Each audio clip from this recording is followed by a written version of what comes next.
Dane and Jeff's Media Dump is recorded under the influence of alcohol in front of a live studio audience.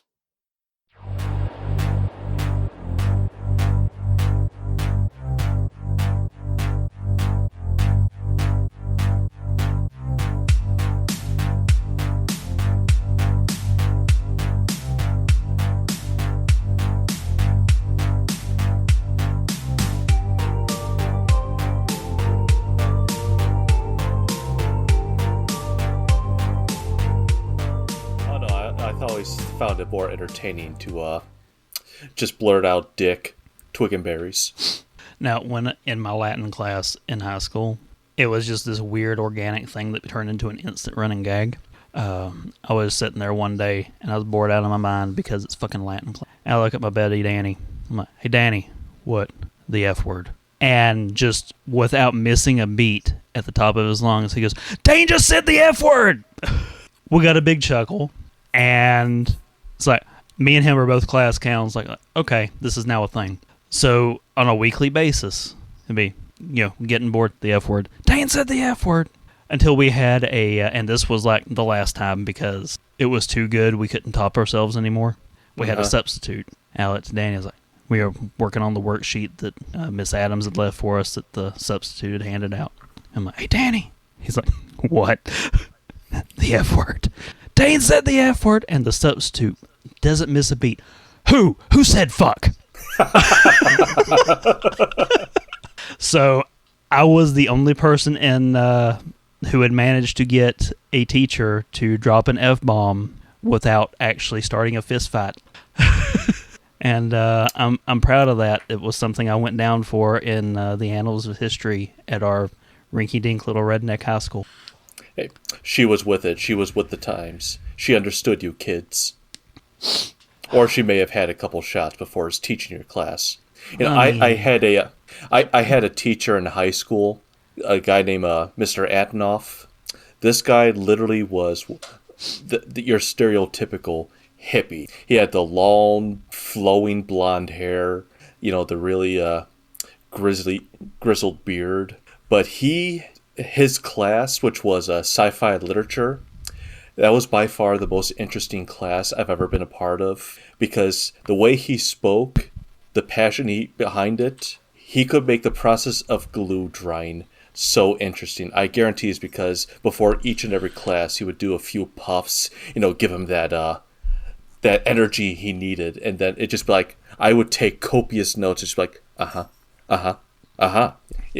I only had it for half a semester, and I was so sad when the class was done. I was like, damn it, why did I pass? I got really disappointed whenever I joined up in theater arts because my buddy Big Dick Brandon had took theater arts, and he had Coach Lynch. And Coach Lynch was one of the younger teachers we had. He was the basketball coach. And on a weekly basis, at least one day a week, he'd come in hungover off his ass. And Brandon had first thing in the morning. So Lynch comes in, hungover, sipping what was probably hair of the dog out of a thermos. Turns the lights off, turns on a movie, turns the volume down. He's like, you keep it quiet. And goes out and passes out on his desk. And I'm like, holy shit, this is like the best gimme class ever. Sign me the fuck up. And I signed up for it the next semester, and they wouldn't let Lynch teach it anymore for reasons I think are obvious. What? And I can't remember for the life of me who the chick was, what her name was that they got to do it the first year that I took it. But she took it super serious. Oh. And for some reason, we went on a field trip to the Biltmore House. I don't know how widely known it is outside North Carolina, but it's like this big-ass fucking estate. I've heard of the Biltmore Mansion. Like, at the time when we went, their biggest claim to fame was still that they shot part of the Richie Rich movie with Macaulay Culkin in it. Yes. And I remember thinking, wow, that was 10 years ago. God, Richie Rich. I recently watched that last few months. That is not a good movie, but I found it fun just because, rose-tinted glasses. Now, I know you hate wrestling talk, but it is topical. Watching, Netflix's debut of Monday Night Raw last week. Uh-huh. So they had a bunch of 90s celebrities pop up in the crowd, and between matches they were like, hey, look who's here, hey, look who's here. And this is how I found out that Gabriel Iglesias had a new stand-up, because they talked to him for a minute, and he was like, hey, yeah, Legend of Fluffy comes out tomorrow, on Netflix, check it out. But the biggest cheer of the entire night, 3 hours, the entire night, the biggest cheer was one of these random cameos. As they were going through, you get Seth Green, and everyone's like, you hear a couple of people like, woo, Robot Chicken. And then, I would be like, woo! I would be like, woo, Joker. And, he's like, hey, waving at the camera. And then it pans over to Macaulay fucking Culkin. And the crowd lost its fucking mind. Well, sure, because, like, everyone knows it's like, oh, yeah, he was huge at drugs. Like, his life took a serious downturn, and then also in the last few years he cleaned himself up. He's like, you know what, good for you, I'm happy for you. But the crowd used up all of its love on Macaulay Culkin, because like within the next, I think, 10 minutes, Hulk Hogan walks out, and it starts off as a mixed reception. All right. And right around the time he's like, through thick and thin, the crowd was always my greatest tag partner, you were always there for me. And the stadium that was packed with thousands of people were just booing the shit out of him the entire time he was talking, dude. Dalton is hosting a semi when he listens to this. Oh, I'm sure he's going to love that. And speaking of Dalton Semi, you were listening to Dane and Jeff's Media Dump. That's a fucking segue and a half. I'm leaving it in there. This is Dane and Jeff's Media Dump. I'm your host, Mr. L. Dane Puzzles Esquire, Mr. Puzzles for short, Dane for shorter, and with me tonight, as always, because we named the fucking show after him, the man, the myth, the legend, Mr. Grumpy Syllables, Jeff. Jeff, how you doing tonight, man? One of these days, you're going to have to tell me who told you I was a legend, because they are telling you some false information. You're a legend in my eyes. Everyone knows about your testicles. And if you don't, this is obviously your first episode. I mean, people, it's in the description of the show. What am I called in the description? The grand gonaded host? Grandly gonaded host, something like that. I forget exactly how I phrase it anymore. I think I went in there and updated it because I wasn't really living up to my failed supervillain status. Clearly, my daughter is well more on the road to being a supervillain than I am. Well, I always said that you're a gentle little lamb, and she's a little hellion. I can say it. I'm her dad. There you go. I love her. She's a little monster. An little monster? Oh, wait, no, that's real monster. God damn it. Yeah, Little Monsters. That was Howie Mandel and Fred Savage. Yeah, that's the other one. And then there was My Pet Monster, which was one of the weirdest fucking movies I've ever seen. Do you remember that? Or is that like I've never seen it, but I have heard of it. But then you also have a Monster Squad. Did you ever see that one? I don't think I saw Monster Squad. It's like an 80s supposed kids movie where these like five late like maybe early teens like, we're gonna fight Dracula and the Mummy and the werewolf, and that's the where everyone knows the was a Wolfman's Got Nards. That sounds vaguely familiar. I don't know that I've seen the movie, and I'm pretty sure I've heard it referenced. I mean, obviously it's terrible, but it's terrible in the fun way. So what have you been up to lately, man? How's your week been? Well, the week just started, and already this is gonna be a very busy year at work because it's just like, all right, we hit a very good target last year. Let's up it. So now we got all these sales and all these jobs that we got to ship out, which wouldn't be a huge issue. From what I can say about my job is the parts we work on require a special like anti-moisture coating, to protect it. Mm-hmm. And well, if they are, I deal with solder, and if there's too much solder flux on these parts, well, we can't add the coating. They have to be clean. Well, this is like it can take like 1 to 2 days to clean it out. Of course, our boss is like, why isn't this done? The parts aren't clean. What do you want us to do? This is a customer requirement. I don't know. But anyway, but there's that. Yeah, I posted this last week when it happened. I almost got into a damn car accident in the middle of the early morning because some asshole thought it'd be a great idea to hit a deer and not report it. So you have this. It's a very busy commercial road. So I'm gonna try to describe it the best I can. The first bit of it, you go past some gas stations and a grocery store, and then you go past some residential housing, and this is where all the street lights are. But then there's about a quarter-mile distance between street lights because that's where wetland is, and then it goes into that's where the corporate area is. Well, in this spot, someone hit the deer, and so it is invisible until it catches your headlights. And I am the fifth car in line, and all of a sudden I just see people start slamming on the brakes, start weaving, and I slammed on my brakes, and thank God it wasn't icy, because I came to within maybe about a foot from slamming into the guy's rear bumper in front of me. Yeah, that'll pucker your damn butthole on a heartbeat. I'm glad you're all right, dude. That shit's scary. I said my thanks to God, like, thank you. It's a good thing my wife wasn't with me. She was already at work. But it's just like, you hit a deer, call the police so they can at least block it off. Or at least take it home with you. Shit, it's good eating. Well, here's the sad thing about it as well is apparently a coworker encountered it an hour before I did, and it was struggling to stay alive. So if the police got into it, maybe it had a chance to recover. But by the time I got there, I think it died from injury and the fact it was only maybe 15 degrees outside.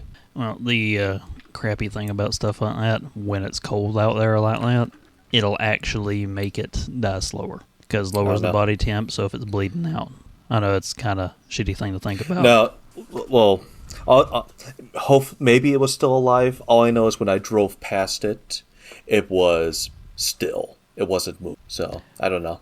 Hopefully it had a chance. The one time I had a run-in with a deer, that fucker hit me. Yeah. And I saw it again like 2 hours later. I know it was the same sumbitch. He fucked up my front passenger side, but he wasn't even fucking limping. Oh yeah, no, it's incredible. You can just hit their legs at like 100 miles an hour, and they're just like, yeah, I'm fine. Well, I wasn't going that fast. I had the kid in the car, and I don't fly when she's in there. But coming down a mountain without brakes, different story. But I actually saw the son of a bitch come bounding out of the woods running at full tilt. And I was the only one on the road. I moved over. I hit the brakes. I was slowing down, doing my best to dodge the son of a bitch. And he veered off to make sure he hit me. I don't know, maybe I raped his grandmother or something. It's that choice venison. He knew, or she knew, whatever. I don't know if it was a buck or a doe. This was a buck. Oh, okay. But I tell you, it would not do for me to keep a gun in the car because I would have went after the son of a bitch. And I was on my way to pick my wife up from work. So the deer hits me. The child yells at me like it's my fault. It's Bambi. Dad, what did you do? I'm like, I didn't do shit. So I headed a little bit down the road where I can pull off safely. I pull off, get out and look. And it's, see how bad it's fucked everything up. I'm like, oh, damn it. It's busted my headlight, dented in a little bit on that side. I'm like, oh, shit, he'll be all right. I got insurance. He'll be all right. I got to go get my wife. Hop in the car, I go pick her up. And she comes out of the building, walks over to open the door, and hasn't noticed yet. So I poke my head out, and I'm like, hey, dear, I need to let you know, I know it looks bad, and then she tries to open the passenger door, and it doesn't open. I didn't know about that. So she's like, what the fuck happened? Oh. It must have been a rough day at the old salt mine. Yeah, that wasn't a fun morning, but I mean, insurance took care of everything. Had to wait like a month and a half to get it into the body shop, but when I took it in for the evaluation, they went ahead and popped the panel out so we could actually get the door open and shut. Yeah. But like I said, I was fine. Car's fine. if my wife was in the car with me, I don't know. I don't think she would have blamed me because I wasn't going fast. We had just got a green light like 300 feet earlier, so it's a 45-mile-an-hour road. I was only maybe going 40 at that moment, and then all of a sudden I slammed on my brakes. So I don't know. That was certainly woke me up. Better than Golfy. I'm glad you're all right. I'm glad you didn't wreck, dude. Yeah, me too. But apart from that, no, just normal life, man. We took down the Christmas tree this past weekend, did various other housework. It's just, life is good. The new married life is good still. How about you? How's everything since we last recorded? Let's see. I was in the hospital last Saturday. That was a day. What? Did you tell me about this, or what? Oh, no, this is the first I've said anything about it. I have a terrible memory, so I was like, I hope I didn't. I'm not forgetting this. Oh, no, you're not forgetting anything. This is the first time I was saving it. Oh, well done. I mean, is this something you can share, or details, or? Oh, it's not that big a deal, honestly. It was a series of people overreacting to bullshit. So I've always been prone to headaches. All right.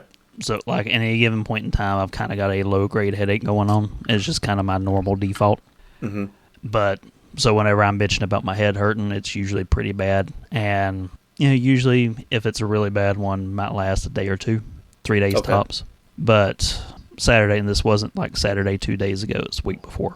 Okay. My head had been absolutely killing me 5 days straight. Like, we had settled into full-blown migraine at this point. Mm-hmm. And I get up Saturday morning and bright lights are killing me. I'm like, oh shit, I can't do this today. So I send my mom a message and I'm like, hey, I'm not going to church this morning. I'm staying home. I got a migraine. I ain't up to driving halfway around the world today. And I go and lay back down. And my mom doesn't see the message for a couple hours. And when she sees it, she's like, I just saw this. Are you okay? What's going on? I'm like, I'm just going to sleep it off. I'm fine. I'll be all right. She's like, your head has been hurting you for a week now. I'm taking you to the doctor. I said, I got to check up next week. It's not that big a deal. I'll go over it with them. I've got insurance now. We're going to get something for the migraines and all this stuff. She's like, no, they're calling for bad weather. You're going to need to be able to do stuff. We got to get this taken care of. I'm taking you to the urgent care. No, I'm not going to urgent. This back and forth. My mom shows up at my house, comes in the house. My wife does not rescue me from this situation. She's like, hospital or urgent care? We're going now. Could be something serious. You're going. We need to get this taken care of. I'm like, I don't want to go. I look to my wife as an appeal, and she just kind of gives me the, guess you're going to the hospital look. I mean, a mother knows best. No one would come to my rescue. I was outnumbered. They all made me go. I'm like, fine, if you're going to insist, just take me to the urgent care. I put on my sunglasses because it was bright as hell outside. Mm-hmm. She takes me to the urgent care. That's going to be a 2-hour wait, so I go to sleep in the waiting room. They finally call my name. My mom wakes me up. We go back there. They take my blood pressure. It's through the roof. Even when my head's killing me, I've always got really good blood pressure. All right. I've never had issues with it before. But they're like, have you ever been diagnosed with migraines? I'm like, no, I go to the doctor every 10 years when something's really bad wrong. Last time I went was when I tried to chop my thumb off. How old are you? I'm 37. Well, you never been diagnosed with migraines. That's not the sort of thing that just happens now. I'm like, dude, I just told you this has been going on for years. It's just, this is the longest it's lasted. Can you give me something for migraines? Or like, I know there's something that exists out there. And he's like, well, I think you might have an aneurysm. We're going to send you over to the hospital and get you a CT. His justification was because I'd never gone to the doctor over headaches before. Because I'm not a girl and I wouldn't have gone this time. I must have an aneurysm. I have a feeling there's a few steps missing there. Yeah, you would think so. Because I get headaches too, right in the back of the skull. And apparently that's caused by pre-hypertension. So I guess I have sort of elevated blood pressure. I think I don't know. I actually never really looked it up. I just know it has something to do with blood pressure. Well, this dude was telling me normally if it's a migraine, it's going to be all in the front or all in the back. Mine was all on one side, and it was very sharp, like a little bit above my temple, behind my eye. I've had something similar to that, but that's usually caused by my contact lenses. But, yeah, he was like, I think you might have an aneurysm. I'm going to send you over for a CT. So they send me to the hospital. I go in there. The doctor comes into the room. They've got me up on the gurney. And she's like, so what brings you in here? I said, a bunch of people overreacting to nothing. She looks over at my mom. And my mom's like, he's not happy right now. She's like, well, what's going on? I said, I'm on day 6 of a really bad headache. I think it's a migraine. She's like, have you ever been diagnosed with migraines? I said, no. She's like, is this a normal thing for you? I said, well, this is the longest it's ever gone, but yeah, it's not uncommon for me to have like a really, really bad headache. It's just now I have health insurance, and they've decided to drag me in and make me come to the doctor. But after going over everything that was going on with this one, she's like, well, honestly, I think that you're right. They are overreacting. We're going to get you the migraine cocktail in here and give you that. If you don't think you need the CT scan, we won't do the scan. I said, look, I know if I don't get it, that woman over there is going to be convinced I'm a ticking time bomb waiting to happen. So I'm going to defer to your medical opinion. And of course, her medical opinion was, charges insurance. Of course. So they send the world's most upbeat nurse in. This dude gives me, I don't know what the fuck was in all these syringes, but like they had run an IV and he just starts pumping shit into me. And within about 10 minutes, I was good. You know, he gave me like, you know, the world's biggest dose of fuck it all. Because fuck it all, I was done. And they rolled me back there. Go for it. No, continue, because I was just going to talk about my experience with the kidney stones, which I'm sure I have mentioned in the past. Oh, kidney stones fucking suck. But whatever they gave me, I was starting to feel a whole lot better. They come in, they roll me back for the CT. And I'm mildly claustrophobic, but CTs aren't really that bad. It's just a single ring. It's not like the fucking MRI where they have the huge tube. No, I've had the CT before. My wife actually is claustrophobic, and she had a MRI last year, and she was freaking out. Even the nurse was just like, "I'll let you control the button. So if you're starting to feel stressed, you can hit it, and it will push her back out of the MRI." She said, "No, if you give me the control, then this will never get done." So she had to endure 45 minutes of hell. And when you're claustrophobic, that is, I can't imagine more worse experience. The big triggers for me are if I can't get my arms away from my sides. Mm-hmm. And I didn't notice it because, you know, my head is still killing me, even though it's not like, you know, fucking through the roof anymore. Yeah. And I have all this fuck it all running through my system. I didn't realize that they had strapped shit over my chest and had my arms pinned down. So, you know, they hooked up to the IV and they're like, we're going to be running contrast. We'll let you know before it hits. Like, when it goes through, these are the things that's normal. You know, you might feel it burn in your arm. It'll probably burn up your back and in your ass. That's normal. You might actually feel like you just peed yourself. Mm-hmm. You didn't. Try not to panic. But, you know, like, okay, I'm ready for it to burn. And I'm laying there and they're running me in and out. And I'm assuming that they were taking scans without contrast first. And they're like, okay, we're putting the contrast in now. And as soon as they hit the contrast, this is the moment I become acutely aware I can't move my arms. Uh-huh. And when the contrast hit, I had some kind of reaction to it, because from that point forward, I was in like borderline panic attack mode. I felt like my heart was beating out of my damn chest, and now I know I can't move my arms. And I'm having to hold still because they're doing the scan, and if I freak out, then this is going to take longer. Yeah. And it was probably a full day after they ran that shit before that worked its way out of my system, and I stopped feeling like I was on the verge of a freak out. Mm-hmm. Why did they strap you down? That seems a bit unethical. Well, it wasn't like super strapped down. The things that they put across me, it was like this big Velcro pad that just went over and over. And I think it was just kind of a like gentle reminder to hold still is what it's intended to do.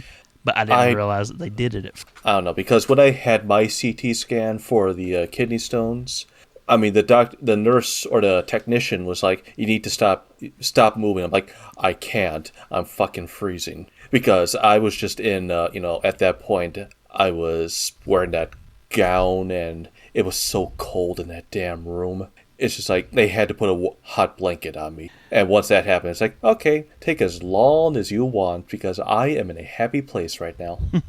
Which, I don't know how CT scans actually work. I don't know what kind of radiation it uses or if it's a different type of imaging. It might have been like the lead blanket that they put over your balls whenever you get your x-rays like at the dentist. Hi, Tom. How are you doing? Sorry, Tom is right next to me. Let me see if I can get him on camera. No, the cord is not going to stretch far enough. Sorry. Well, I know there's a kitty there somewhere. He's right next to me. He's playing with one of his toys, and now he's just like, Dad, can you get it for me? All right, 1 second, buddy. There he goes. All right. Sorry about that, folks. You know, kitties take a higher priority over you, the listeners. But yeah.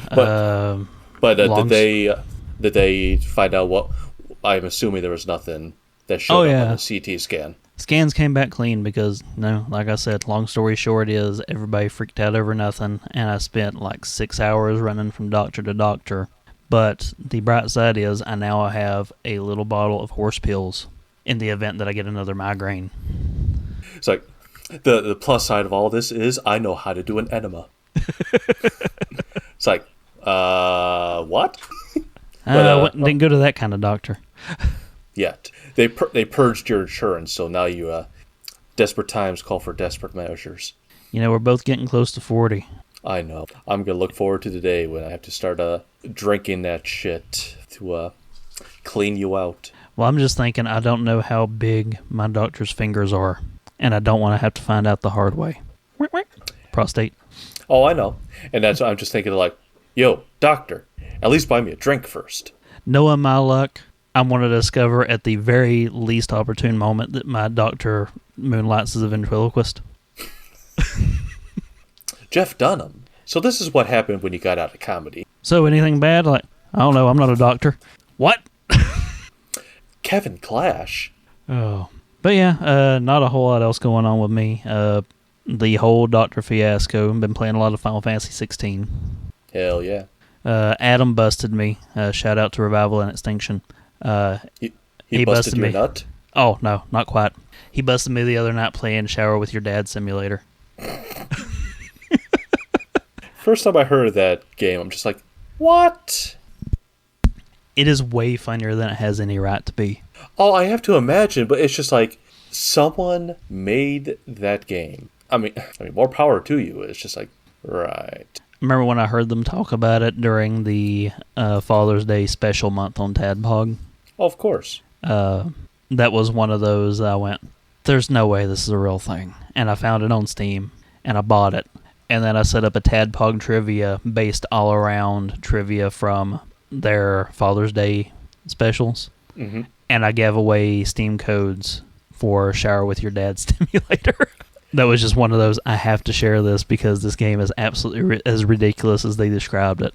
No, I have to imagine it is. I'm never going to play it, but it's just like, I can't believe that it's just someone made it. You would be surprised how addicting the gameplay loop is. Because it's just like a little arcade game, and I think there's like 5 or 6 different individual games in there. Oh, no. But I play Eurodad mode the most, where you there's like 3 sets of dads and kids, and I pick which kid I'm going to play as, which means that's the dad that I have to find. So it loads the empty showers, and you're the little kid, and you're running around the showers trying to get to your dad. And every time you get to your dad, it clears all 3 of them out, loads up a new set in random spots, and it'll start putting up little obstacles that'll trip you up and slow you down, and you're on a timer. Every time you catch a dad, you get a little bit more time added to the clock. Mm-hmm. And, you can pick up the soap, and that'll move you a little bit faster, and you get double points. But if you go to the wrong dad, oh no, you die from embarrassment. Game over. Listeners, I have my face in my hand. Because the only thing that's coming to mind, when you said that if you go to the wrong dad, I'm immediately thinking, oh, so this is a pedophile game. No, the wrong dad doesn't come to you. I think you need to carefully word your sentence correctly. Come to. That doesn't help. If anything, you're making it worse by putting extra emphasis on the come. The emphasis is on to. No, I heard it on come. I don't know what you're hearing. Just like, I tuned out when you said come. Yeah. But when I say there is a lot of pixelated dad dick, it's not the pixelated you would think, because it's not censored, it's just 8-bit. 8-bit dicks. I have nothing to add. I'm just the fact that this game exists. I'm just at a loss for words right now. And they're still updating it. Last year, they added multiplayer. Oh no. This game's like 10 years old, and they're still adding stuff to it. Because people keep playing it. And apparently new people keep playing it. But yeah, this is going to be my first -1 on Backlog Golf this year. It's going to be Shower with Your Dad Simulator. I hope you're proud. I need to add that to the new channel that Dalton just put up on TSMP. The WTF Steam page. Have you seen that yet? Yeah, I have. When I add Shower with Your Dad Simulator. He has started adding so many different channels, and a lot of them is for wrestling. It's just like, he is probably the most happiest person right now, because I finally have someone to talk to. Yeah, when I messaged him about reviving Grumpy Jeff's, the message went like this. Hey, dude, since I'm watching wrestling now, what do you think about bringing back Grumpy Jeff's Pro Wrestling? I'll sweeten the pot. I'll do the editing. And when he saw the message, like, when my phone dinged, it wasn't like the normal Discord sound effect. He somehow managed to make, like, I heard his erection, so I knew it was him. Mm-hmm. It didn't go, the normal ding thing. It was just like, swing! And I looked at it. He's like, yo! So yeah, I know I made him absolutely thrilled with that. I don't know what he was harder about, talking about wrestling or not having to edit a podcast. Both. Because he already does too much to begin with, and you're just like, fuck it. When I say I will edit the podcast, that means I will post the podcast. We've all seen what happens when I edit. All you'll do the world's longest podcast turned into the world's shortest podcast. That is so wonderful. When I first saw it, I saw the 2:30 something, but I was thinking, okay, it's 2 hours 30 whatever minutes. I was like, okay, fine. And next thing I know, it's just like, and thank you for listening to Dane and Jeff's meeting. I'm like, wait, what? Oh, it was 2.5 minutes long. You know what? No, this basically sums up our podcast right here when you take out all the tangents. Well, I put in the show notes for that one. All drunken shenanigans and nonsense have been removed. So all that was left was the intro and the outro. It was too good a goof to pass up on. No, I know. It's one of the better things you've done. Especially for me, because I was like, okay, so it's like half the length of a normal Oh, it's only 2.5 minutes long? Dane, you brilliant bastard. And Nate, the asshole. Best episode to date. Well, the man's an asshole. What can we do about it? Love you, Nate.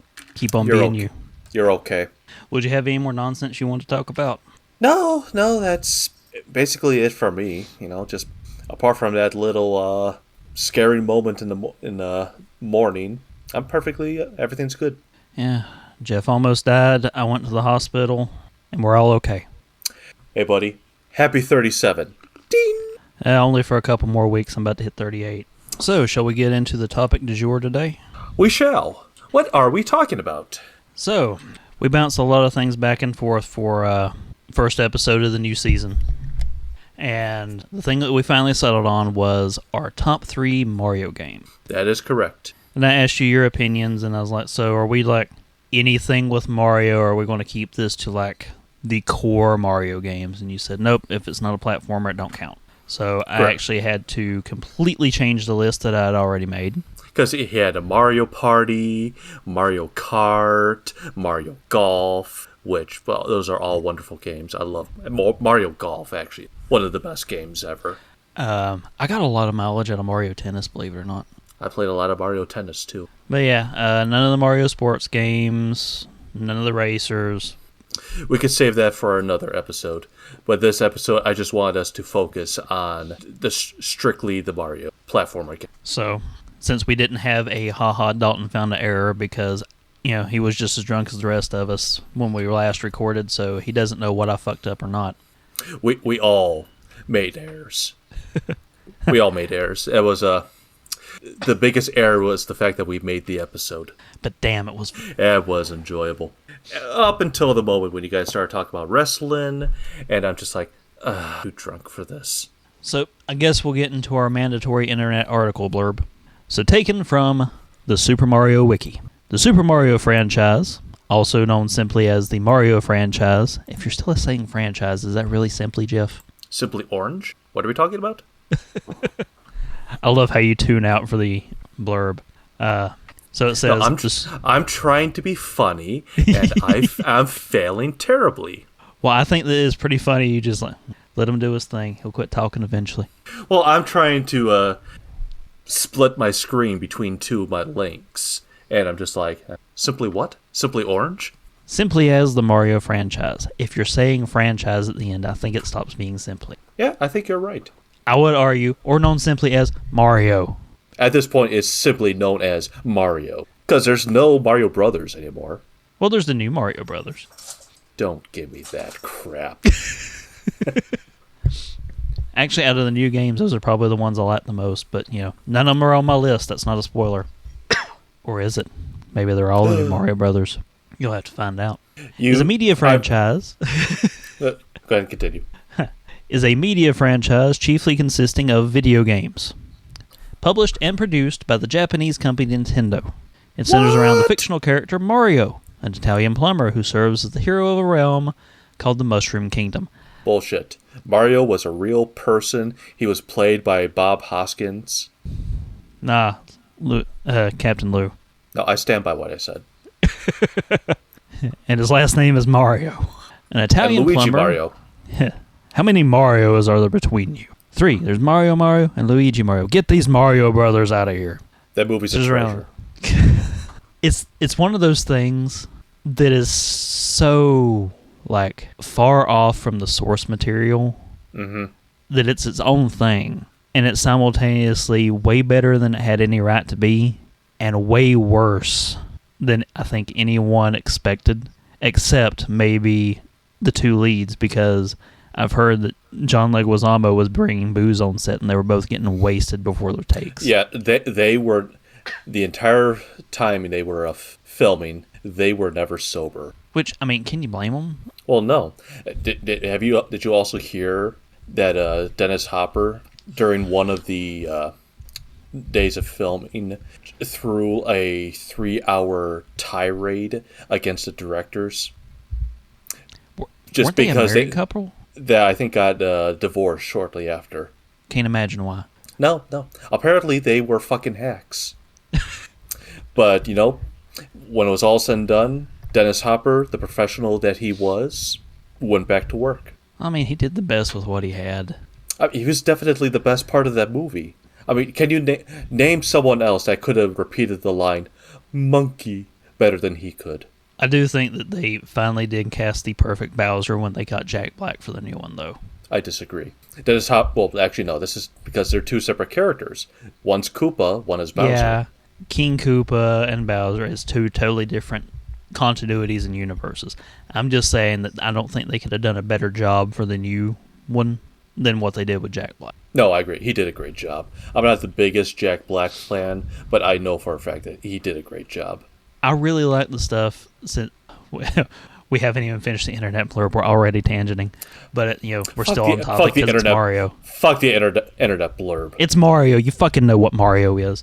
If you don't, then what the hell have you been living? What was that rock made out of that you've been living under for the past 40?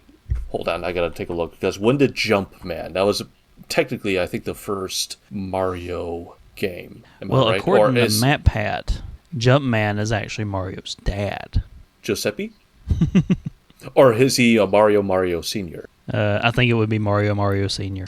Or should we bring back a Tadpog deep cut? Is that what was it? Cario? Yeah, Cario.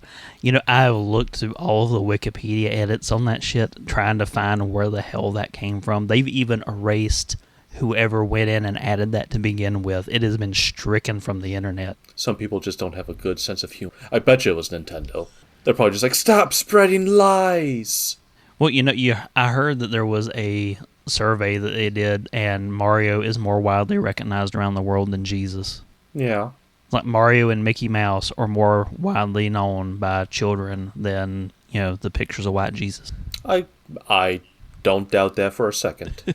Oh. And you know why I say white Jesus, don't you? I have a feeling. I'll let you say it. Well, let's be honest. It was in the Middle East. The dude was always outside. He was not a pasty white dude. Hey, man. he probably I'm going to hell for this. He invented sunscreen. He, even if they're trying to say that, his holy glow, no, he didn't. He was a dude. Let's be historical and factual about it. He's a Middle Eastern dude. He wasn't a white guy. He was outside all the time. Even if he was a white guy, he would at least be tan. And he wouldn't be frail because he was a carpenter and they didn't have power tools and forklifts back then. Jesus would have been ripped. Yeah. And That's why yeah, he I was stole able the to lift the entire world on his shoulders. The world's sins on his shoulders. And yeah, because I he was stole the ripped. phrase white Jesus from an episode of Boondocks. Uncle Ruckus. I've only seen a few episodes. I don't think that was one of them. The two episodes I remember the most, they had the Christmas episode where I can't remember the kids' names anymore. I remember one of them was named Riley, but I think that was the younger one. But the older one looked at Granddad and said, Christmas is a pagan holiday and God probably hates you for celebrating it. And goes into this long history lesson about the origins of Christmas. And then after all that, it cuts over to Granddad and he's like, all I heard was blah, blah, blah, blah, blah, blah. I don't like Christmas. Now get your little ass in here and help me decorate this Christmas tree and get some holiday cheer, goddammit. And the other episode was about Uncle Ruckus during the Civil Rights Movement trying to hit Martin Luther King with a brick because he's a self-hating black man. I think that cartoon may have been a little risque. Oh, totally. Like the whole premise of that episode was what if Martin Luther King, when he was shot, didn't die but went into a coma? And he woke up in modern day. What would he say to all the people nowadays? Mm-hmm. And the show ends with Martin Luther King going on a rant about like how BET is the dumbest thing he's ever seen in his life and this, that, and the other. So Mario. It was a fun show. It was a fun show, though. But yeah, if you don't know who Mario is... Play one of his games. Go on Google, look him up. I was going to say, then you're probably way too young to be listening to this because you've just not been able to play a video game yet. But you probably we're going to say a lot of dirty words, so... But if they've never played a Mario game, they at least would have watched the most recent Chris Pratt movie. You would think. You would think. So, we're going to do our top 3 Mario games. We're going to start with number 3 and work our way up. So, Jeff, do you want to take the first swing? What's your number 3 Mario game? So, my number 3, this game I played a lot, especially when we went on family road trips. You know, just the big Chevy van going from Illinois to Florida or Illinois to South Carolina. It's just like, okay, I have all my batteries. I have my headphones. I'm just going to play my games. And one of those games, and my number 3 is Super Mario Land. I used to tear that game up on my little gray brick. Little? Well, it's littler now. Big gray brick. There you go. That thing would have killed, or if, what was his name? Uncle Rufus? Uncle Ruckus? Uncle Ruckus. If he threw that thing, it would have killed someone. Those things are deadlier than bricks. He did not have a good arm. It wouldn't have gone very far. But those things are still deadlier than bricks. I don't know what I have in my mouth, but it feels like a pube. Well, stop sucking your dick. Man, if I was that flexible, we wouldn't be recording right now. You'd be the next Marilyn Manson. Oh, hardly.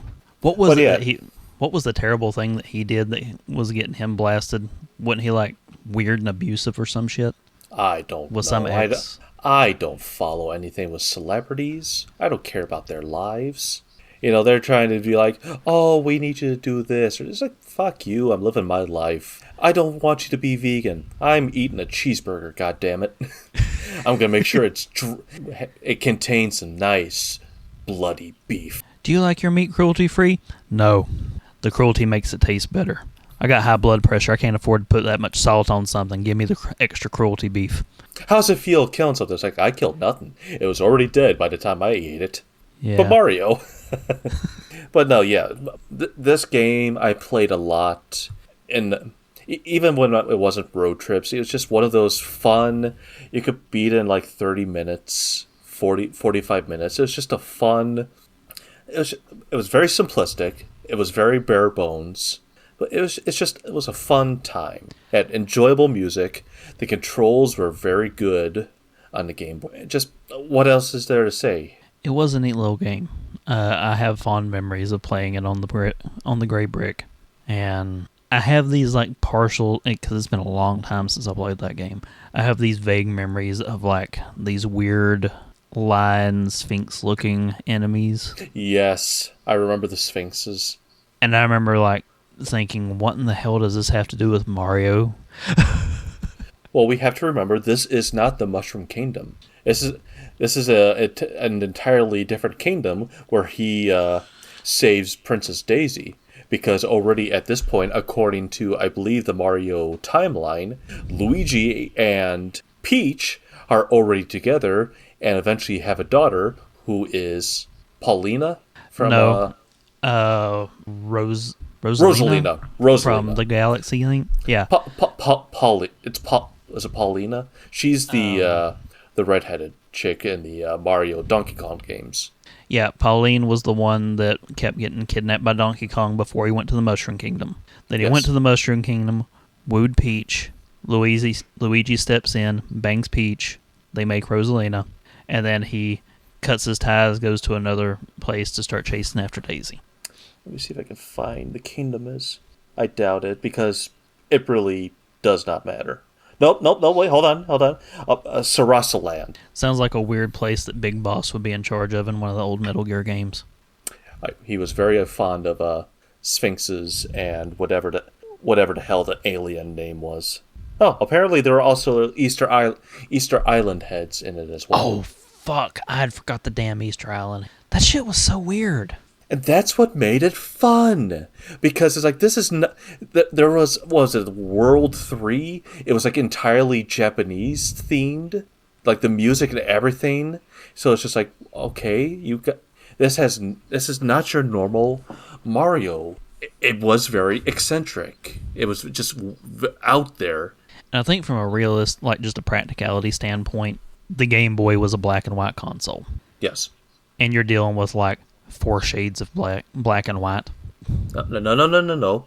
4 shades of green. It's green. But, you have very little in the way of contrast, so you got to have them up with some weird shapes that are distinct. Because I remember playing Metroid 2 and, mild tangent. It was so hard to find your way in that damn game. Because without color, they couldn't really do much to distinguish one area from another, so you could even get your damn bearings. Yeah. So the fact that they did such weird, wild, wacky themed levels in Mario Land so that everything still had a distinct feel. I mean, it had more variety in, like, art style, to my memory, than, like, the original Mario on the NES. Oh, it definitely does. I mean, because Mario Brothers, it was just, you had the repeating brick texture on the bottom, you had your green trees, you had the blue sky with those white clouds. What I'm looking at with... But there's no backgrounds. What I'm looking at with the screenplays from the Mario Land is just like you had the Easter Island heads, you had the Sphinxes. I mean, they threw all sorts of weird stuff in it. But yeah, that's my number 3. Oh, solid pick. So, how about you? For my number What's 3, your number 3? My number 3 was probably the Mario game that I have played the most over the years. I've sunk the most time into this one of all of them. And, we'll get into reasons why it didn't rank number 1 later when we get to that. But my number 3 was Super Mario Brothers 3 for the Nintendo. All right. And I remember finding out this game was a thing watching The Wizard. Yes, The Wizard. That fucking... All that was just a Nintendo commercial. I know. I bought Mario 3 because that was the game that they played at the very end of it. Because of that game, I knew where the very first warp whistle was. And we even bought the fucking Power Glove. Because they hoard it so much in that movie. Did you ever have a Power Glove? No. It is I'm terrible. I'm aware of it. But, Dane, it's so bad. The movie? Or the Power Glove? Come on, Lucas. I love the Power Glove. It's so bad. Oh shit, was that his quote? Yes. I remember I love the Power Glove. I don't remember the it's so bad. I'm Yeah, pretty it was sure that's bad. what it was. It was fucking terrible. Like, we all tried to get... Because it's like, you're pointing your hand at the damn screen, and it's got sensors in the fingers to know, how, like, when you're moving, which digit and how far. And it's one of those things that they were so busy thinking, can we make this work? That they never thought to ask themselves, is this even worth doing? I definitely think it would. It definitely would work better now because, sensors and all that works so much better.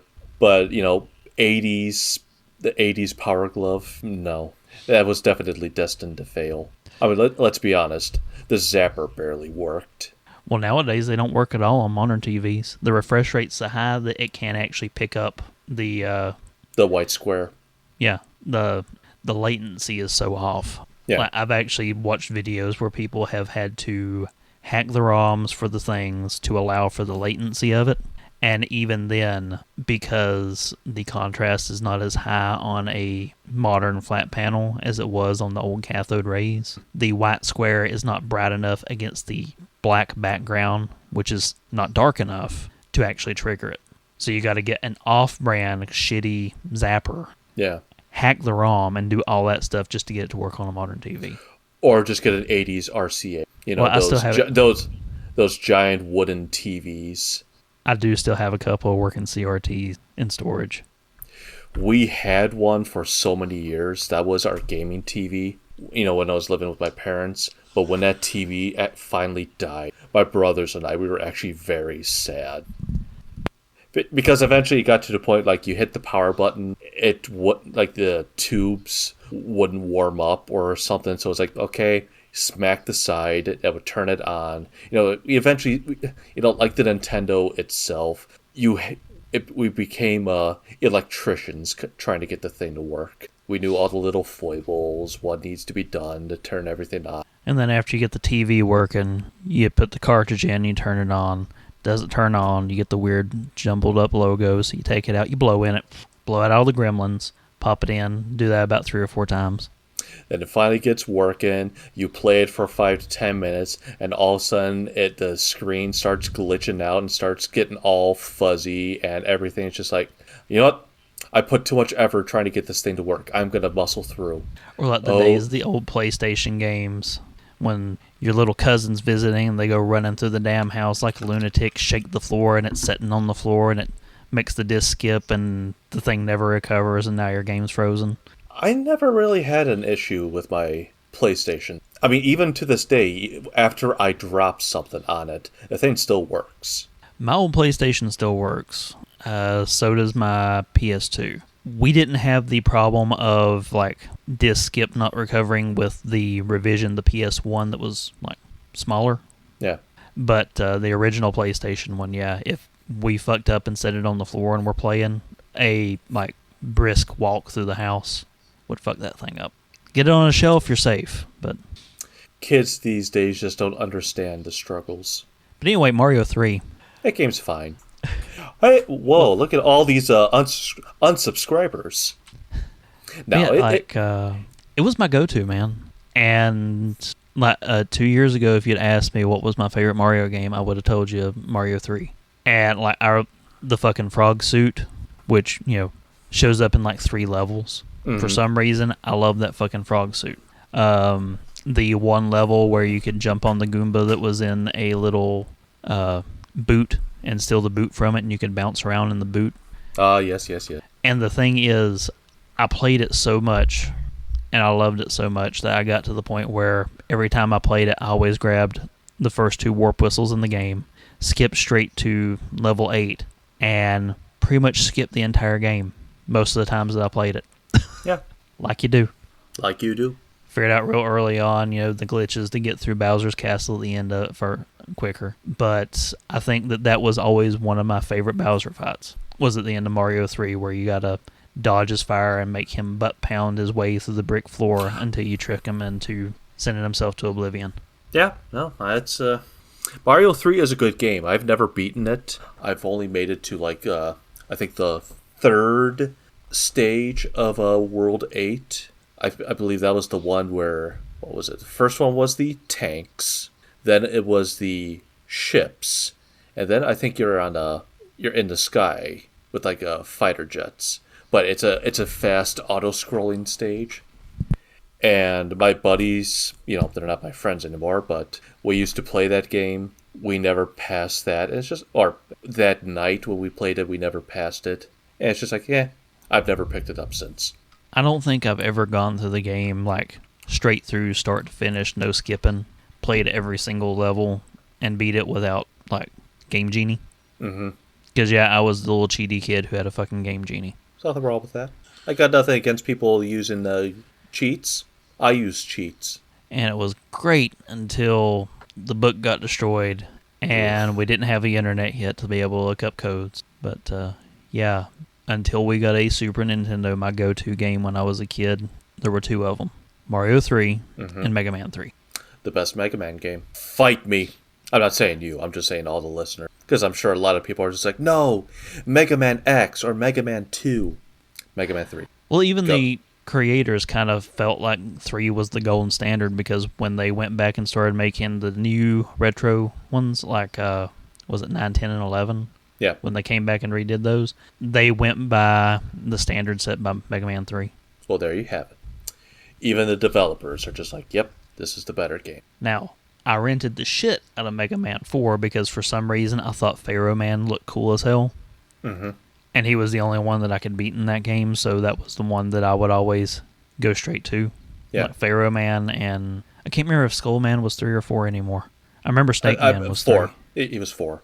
Yeah, I think Skull Man I could beat, and Pharaoh Man I could beat. 3 is special to me just because that is actually the only Mega Man game I've properly beaten. I've beaten 2, but I exploited the rewind feature. When you buy it on the Switch, the Anniversary Edition, I believe, it has a rewind feature, so if you mess up, it can rewind your playthrough up to, I think, to a minute. Yeah, my brother actually went on a quest when, I can't remember if we were still in high school or if he was in college, but he managed to get a copy of every single Mega Man game on the Nintendo. Mm-hmm. We managed to get a full set. So, Mario 3, what was your favorite power-up? I mean, I was always partial to the leaf. I love the leaf with the raccoon tail.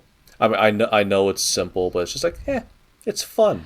It was a really iconic one. It was a new one for that game. I liked the P-Wings that would give you like infinite flight as Raccoon Mario. But I think my favorite one was actually the Tanuki suit. I did like the Tanuki suit as well. I had no idea what the fuck a Tanuki was, but I love the Tanuki suit. And I still haven't watched that Miyazaki film about the Tanukis where they bounce around on their massive Jeff-sized balls everywhere for transport.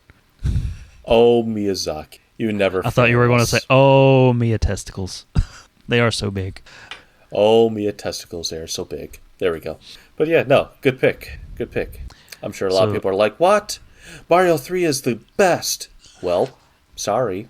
Not on the list so far. 2 years ago, I would have agreed with you. But you never know. It still has a chance with me. We will get there. Speaking of getting there, my number 2. This is another game that I've spent a lot of time playing on the Game Boy, road trips, just in bed, wherever. That is Super Mario Land 2, 6 Golden Coins, and, fun fact, this was my first episode I listened to for Tadpog. That was where you got started? Yep. Because, so how it was is, I was really into Fallout 4 at this time. It's like, okay, I want to listen to some Fallout 4. I mean, I was like, well, what's this podcast? Tadpog. All right, it's like 400 episodes. All right, let's see. It's okay. I can see it. They played 6 Golden Coins. Done. I found them because I was on a Terraria kick, and I just started a new job, and I needed something to keep me occupied. So I was just like, fuck it. And I searched Terraria, and Tadpog popped up.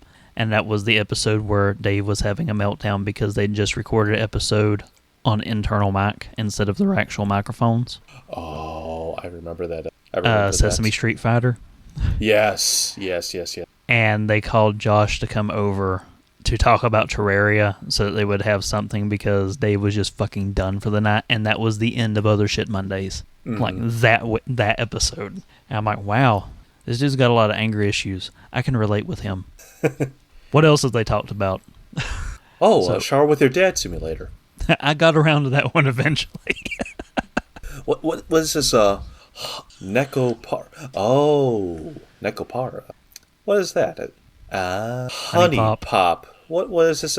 So they like the porn and the furry porn. No, that was just a coincidence. They is some dirty boys. Yes, they are. Love Tadpog. Ian, you're pretty dirty as well. We all listened to your Patreon episode. Both of them. Oh, yes. Oh. But yeah, Super Mario So Land wasn't 2. Mario Land 2 like the first appearance of Wario? Yes. This was Wario's, I believe it was. I'm assuming it is. No, I'm just going to go out there. Yes, it was. But, yeah. Don't let us know if we're wrong. Of course he will. But, yeah, they take this formula of Mario Land 1, and they basically threw it out the window. So now this is just like, oh, yes, now you're on, what was it? Mario's private island that gets taken over by Wario. Now you have to get these 6 golden coins to unlock his castle. And then you have to go through 3 boss stages or boss forms of Wario, and the forms are the power-ups. So the first stage is just normal, big Wario, mushroom Wario. Mm-hmm. Then it's fire flower Wario. Then it is bunny ears Wario. And I completely forgot about that until you just mentioned. And I remember doing that shit. And I think the bunny ears is one of the most overlooked power-ups there ever was. Because everyone's like, oh, Peach can fly, or, the Tanuki suit or whatnot. It's just like, but Mario flaps his bunny ears, and he glides across the stage. Like you do. Like you do. And do you know how easy it is for you to hit an enemy? You get launched into the sky, and then you just rapidly tap the button to flap your ears, and next thing you know, it's just like, hey, you're at the end of the stage. Completely skipping the whole thing. I've got some curiosity about some of these weird-ass Mario power-ups. Why does a raccoon tail allow him to fly? Why do bunny ears allow him to glide? What? People give Cat Mario shit, but at least it makes some semblance of sense, Hey, man. I don't know where you live, but we have flying bunnies and raccoons here everywhere. They're a menace. Well, yeah, I've built a raccoon gun before, but you know what? They don't just do it on their own. Shit. You never fired a coon cannon? I'm a little more humane than that. I launched them with a trampoline. Well, you shoot them at a mattress, so they got somewhere soft to land. I say trampoline. I meant to say trebuchet. Just pile a bunch of raccoons into a trebuchet and boom. That's how you know you pissed off your neighbors. They start shooting raccoons at you. You're shooting raccoons at me? Well, here's what take this. Go bugs. But yeah, no, it's I know a lot of people probably have never played this. I think Nate recently played this, and he said this game was basically ass. It's just like, Nate, you disappoint, son. This game is as brilliant as mayonnaise. That is another thing that he's going to be like, what the fuck? Hey, Does Nate have a hatred for mayonnaise I'm unaware of? Oh, he hates mayonnaise. And that's why it's always fun to tell him, Nate, mayonnaise, excellent marinade. Nathan, one day you're going to get a package, and it's going to have my name on it. There's going to be something in there that you really, really want, but it's going to be stuck in the bottom of a giant jar of mayonnaise. I don't know what this thing is yet, but I know that you're going to want to get it out, but you're not going to want to get it out. This is not a threat. This will happen. I just have to figure out your address, and I bet your brother will give it to me when I tell him what I'm up to. You have this to look forward to, and I'm going to send it in the middle of the summer, and I want to leave that jar of mayonnaise out on the porch in the summer heat for a few days open before I ship it to you. This is a promise. We're going to the supervillain Mr. Puzzles here. You want to play a game with me, son? Let's play a game. And you're going to like it. I should do that. I should make a little jigsaw video to go along with it, like on a cassette tape, so he has to go dig a fucking VCR out to watch this thing that I've gone through the trouble. Just, you want to play a game? I will say, if you manage to find a proper VCR camera, I've still got my old camcorder. It records on the little baby dick cassettes. Dude, I can make this happen. Make it happen. With very little effort. I've still got a bunch of blank cassettes in there. I think it still works. Better make it happen, Captain. Oh. But Mario Land 2. What's your number Mario 2? Land 2. Go ahead. Quick aside. I really liked Mario Land 2, but I do think that I liked Mario Land 1 more. I know I played it more. I remember having them both. The controls are completely different. The controls in 2 are definitely a lot more. Oh, okay. So actually, I have a quick story to tell you. So, Go for it. I had both these games, obviously, for Game Boy. Well, I played them a lot. But one day, unbeknownst to me, my brother had taken both my copies and traded them to a schoolmate of his for San Francisco Rush for Nintendo 64. And I'm just like, well, for one thing, you traded my games for a racing game. You asshole! But yet I'm not gonna. I would be lying if I said I did not touch Rush at all. Rush was definitely one of my go-to games for N64. Damn, I don't think that he traded up. No, I definitely got screwed. But at least now Nintendo is bringing at least 6 golden coins to an NSO, which I did play last year, but I don't think I added it to my total. Not that really matters. I don't even remember. I don't remember you. Yeah, I don't think you mentioned it. I mentioned I beat World, but I didn't include my total with 6 golden coins. So I undercutted myself. I should be -6, which is still 60 points away from you. You know, I just realized I pulled that stunt since the last time we recorded. I should have opened with that earlier. So, my number 2 is actually Jeff's number 1. So, we're going to save that for the grand finale, and we'll talk about it at the same time. So, I'll go ahead and lead with my number 1 Mario game. Okay. My number 1 that I played start to finish 100%ed it for the very first time a year ago. First time I ever played this Mario game in its entirety. My number 1 is Super Mario World for the Super Nintendo. If you had asked me 2 years ago, I would have told you Mario Bros. 3 was my favorite Mario game because I quit playing them after Sunshine. Okay.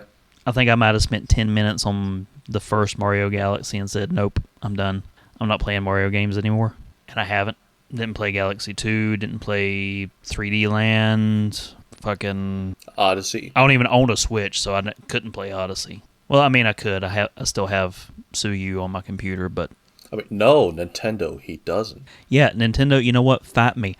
I have never owned a Switch, but I've played Switch games, and every time it has been illegally. Come at me. Give us Star Fox, you sons of bitches. Yes. Hey. Remake Starbox 64 again, because that was the highlight of the franchise to me. I strongly disagree, sir. I say Star Fox Assault is the highlight of the series. But now, here's the thing. Steam Machine Productions has this weird thing going on where they mention something and then it becomes real. So, Nintendo. Mass Effect style Star Fox game. Make it happen. Mass Effect style Star Fox. Well, that'd make it... I don't know. I mean, apparently... It could be interesting. At the time of this recording, apparently Nintendo is going to be revealing the Switch 2. I've been reading this week. This is the week of the 13th, and they say it's going to be revealed sometime this week. So, they might. We don't know anything about it, obviously, but we have to assume maybe it's a little bit stronger than the normal Switch. Let's see if they can make it happen. Well, based on that Game Freak leak, which we're not going to get into the weird Pokemon lore that they uncovered, from what that stuff suggested, the Switch 2 is just going to be a souped-up Switch with better specs. Yeah. Because they're even still using, from the looks of it, like the same ROM format for their games, which is probably the real reason that they've been going after Yuzu and that other emulator that starts with R that I can't remember the name of. Don't ask me. RetroArch? No, not RetroArch. The other Switch emulator. It'll come to me whenever I stop thinking about it. But the reason they shut those down officially was they were blaming it for the Tears of the Kingdom thing, where somebody leaked a copy of the game before it was actually supposed to hit shelves. And then they packed it with an emulator and pirated it all over the place. So instead of going after the unreliable supply chain people who leaked the game, they went after the emulator people who refused to add game support in until the game had been out for so long to prevent that sort of thing. But that did lead to the source code for Yuzu being forked to the greatest emulator name of all time, which is Suyu. and that's the one I'm still using.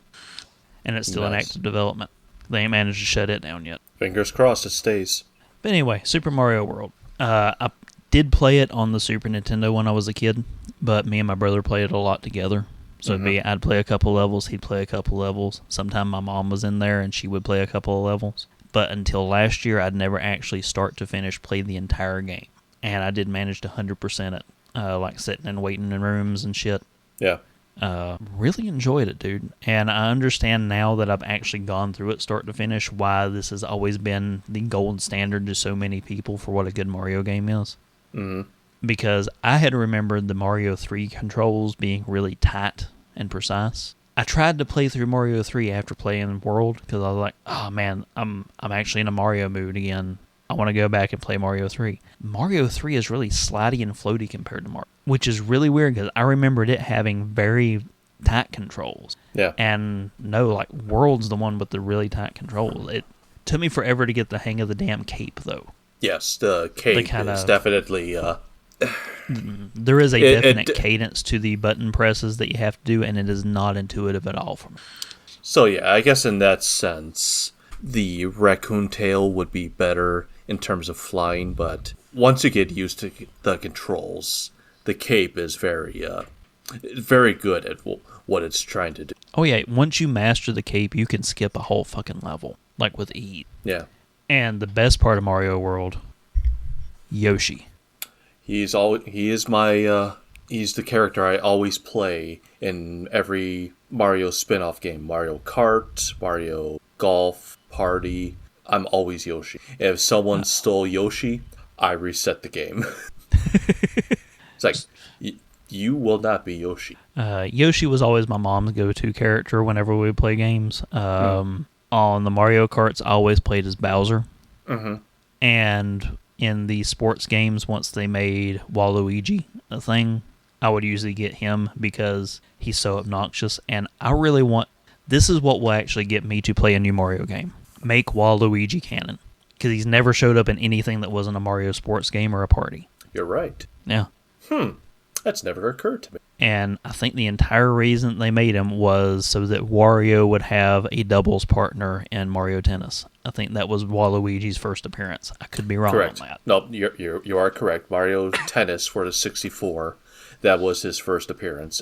They definitely threw him in just because it's like, hey, Wario needs a partner. Yeah, he's never appeared in any of the mainline games. I don't think he appeared in any of the Wario game. Not the WarioWare shit, all that.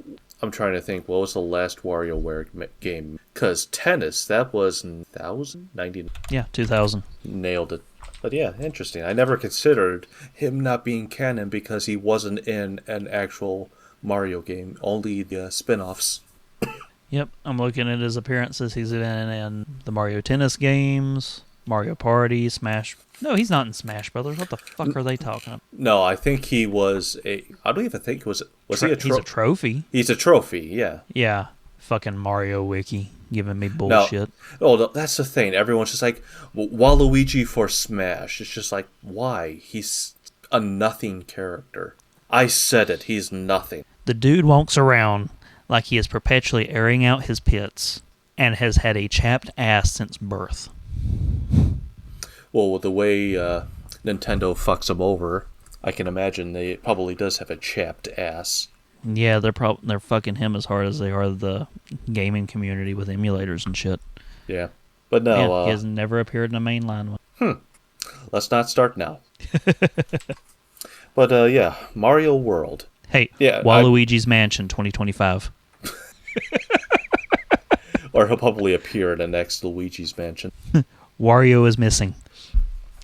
But Mario World, good pick. Good pick. Now, one last question about Mario World. Wario World. Did you ever notice that whenever you're riding Yoshi and you make Yoshi stick out his tongue to eat something, Mario has a little animation where he punches Yoshi in the back of the head? Mm-hmm. I still remember the day that I noticed that. It wasn't when I was playing the game. It was Matt Pat on an episode of Game Theory where his entire thesis was Mario is a psychopath. Of course he's a psychopath.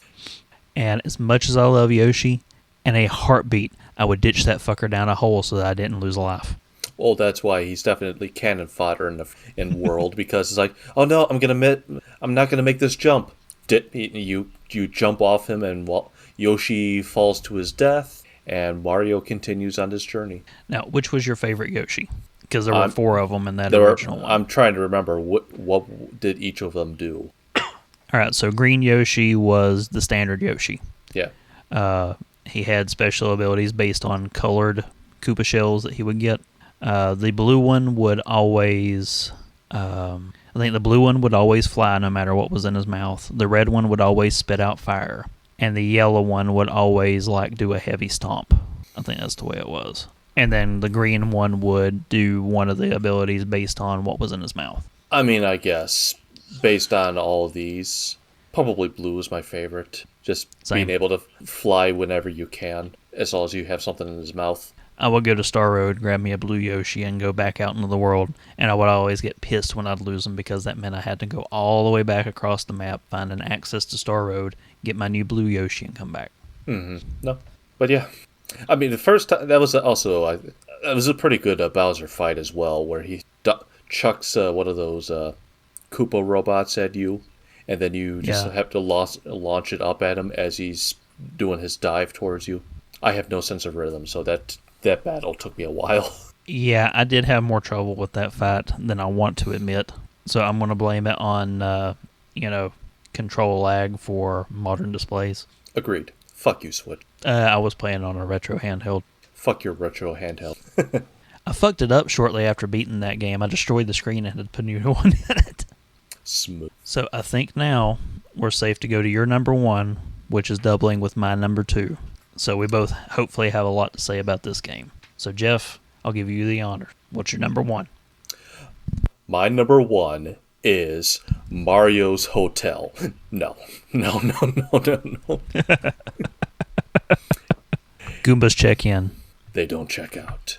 But my number 1, your number 2, is Mario 64. Yep. Now, I think I'm hearing a lot of groans and angry listeners right now, so let me explain. Growing up in my household, video games were kind of frowned upon in my household. My parents hated them. They allowed us to play them, but they hated them.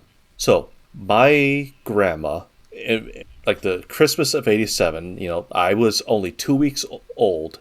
She gifted my brothers the original Nintendo. And that was our system for 12 years before my oldest brother bought an N64. And that was, he bought the Star Wars Episode 1 Racer Bundle. But for 12 years, I missed out on the Super Nintendo. I missed out on the Genesis, the Saturn. PlayStation I didn't experience until 2000, 2001, something like that. So, all these, I played World 3 at a cousin's houses and such, but that's why everyone's like, oh, the Super Nintendo was my favorite console. I have no opinion of it just because I have no nostalgia for it. N64 I have all the nostalgia for, and Mario 64 was the first Mario game I ever beaten. So, the first time you booted it up, how long did you spend playing with Mario's face? I think I wasn't aware of it. That was a thing until my brother, who was playing it, all of a sudden it's just like, why does it have the cursor?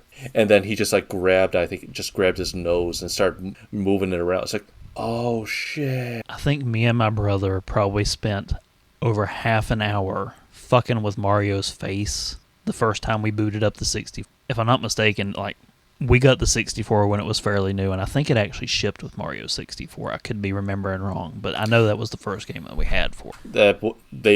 That was a launch game, so you might have gotten a older bundle. But we got it fairly early on. I don't think it was out for a super long time. I know we were pretty late to the game with the Super Nintendo, but I think we got the 64 earlier on. I don't remember for sure if it was in a bundle or if my mom just grabbed that as the game that went with it. I have slept since then. And I do have a drinking problem. So those brain cells are probably gone. But we played the shit out of Mario 60. And you might give me shit for this. I think that the DS remake I prefer it than to the original one, just because you finally get to play as Luigi in it. I could get that.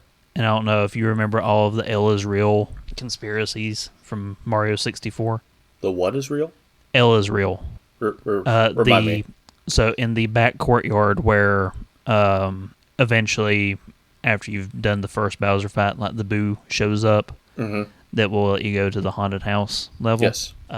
The Star Fountain has a little plaque that has really bit-crushed images, and people tried their best to figure out what it said, and they determined it said L is real, and then like a number.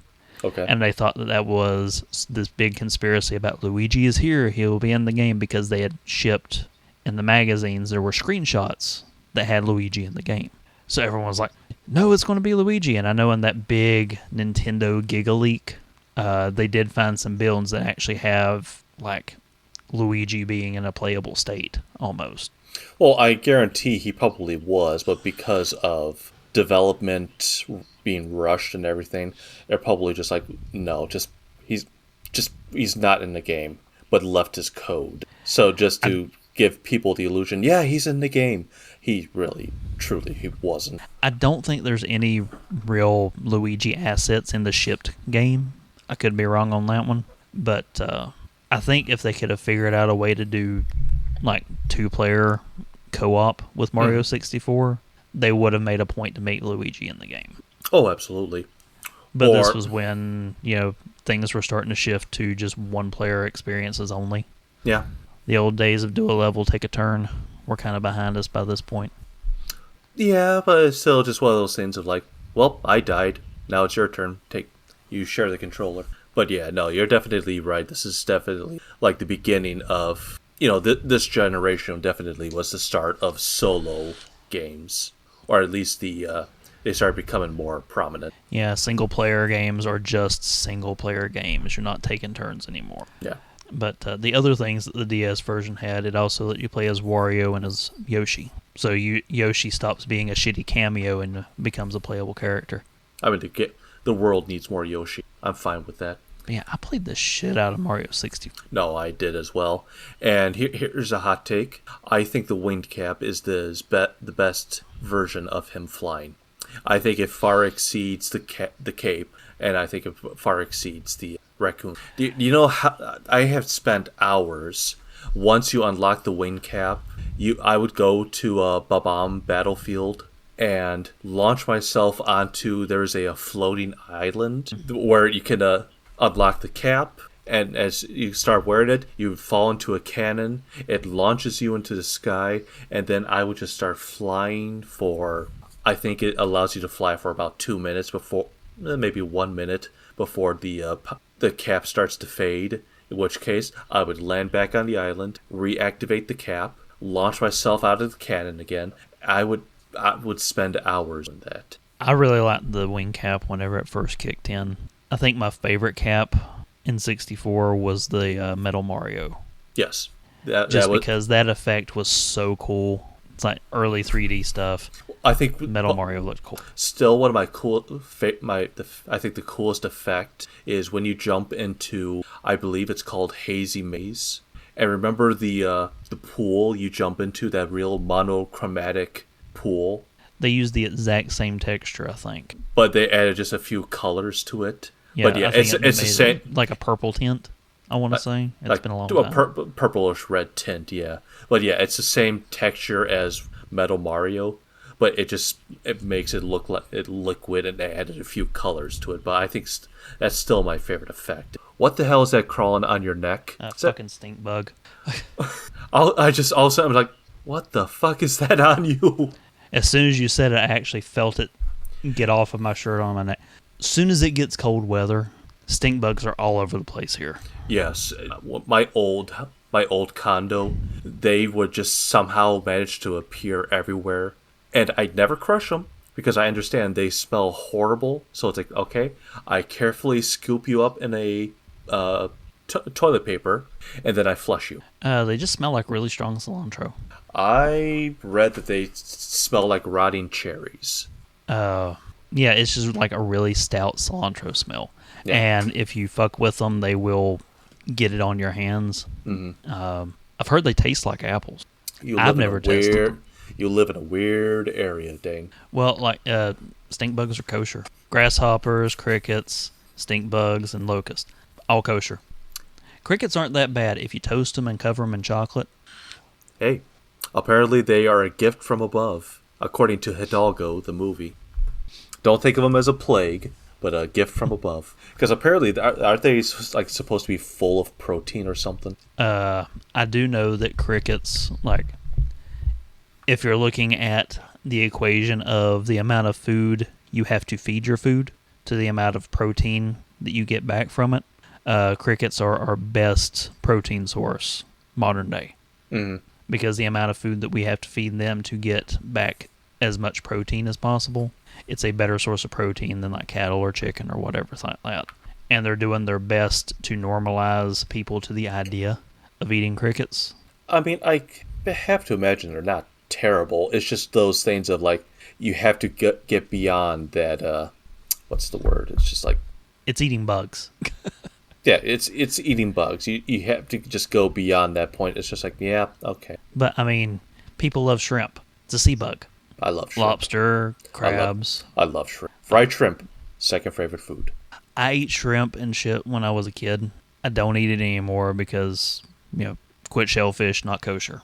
But I never liked it to begin with. It was just bland and rubbery. You got little popcorn shrimps, man. I would eat so many of those things. Oh, I would too, but it was just one of those. It was like bite size. That was the only thing that I was really in about it. But Mario 64. Yeah, Mario 64.